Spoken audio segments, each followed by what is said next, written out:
میری طرف سے تمام قوم کو 14 اگست کا جشن آزادی مبارک ہو، بہنوں، بیٹیوں، ماؤں کو۔ افسوس کی بات ہے کہ آج میرے 50 سال سے جو میں جلسہ کرتا ہوں جشن آزادی کا، اس پر ہنگامی بنیادوں پر دفعہ 144 لگا دی گئی ہے 7 دن کے لیے۔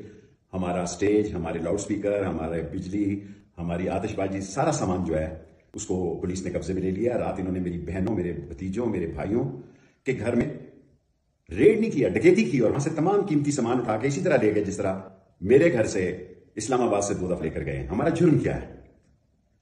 ہم پاکستان کے وہ وفادار لوگ ہیں جنہوں نے 16 دفعہ وزارت پہ، جن پہ کوئی کرپشن کا کیس نہیں، اور پاک فوج کے ساتھ کھڑے ہوتے ہیں۔ 2 دفعہ پاک فوج کی وزارتوں میں رہے، اور 9 میں یہ واقعے کی مذمت کرنے والے لوگوں میں شامل ہیں، اور ہم پاکستان سے باہر تھے، رات کو آئے۔ اور لیکن یہ بات کہنا چاہتے ہیں کہ خدا کے لیے غریب کے حالات کو سمجھیں۔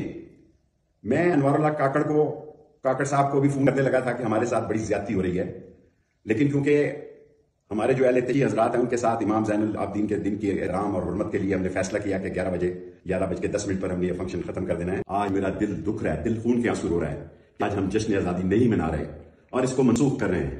ہر آدمی اپنے گلے میں جھانکے کہ ان حالات میں جشن آزادی منانا کتنا ضروری ہے، کیونکہ اس سے پاک فوج کے امیج کو، عزت اور وقار کو، شہیدوں کے عزت اور وقار کو بلندی ملتی ہے۔ اور سارا راولپنڈی اس میں 50 سال سے شامل ہوتا ہے۔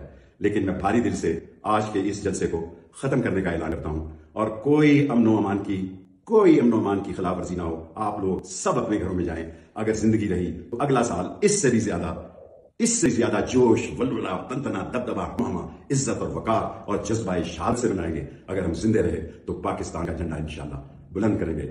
اسلام زندہ باد، پاکستان زندہ باد، پاکستان کی عوام زندہ باد۔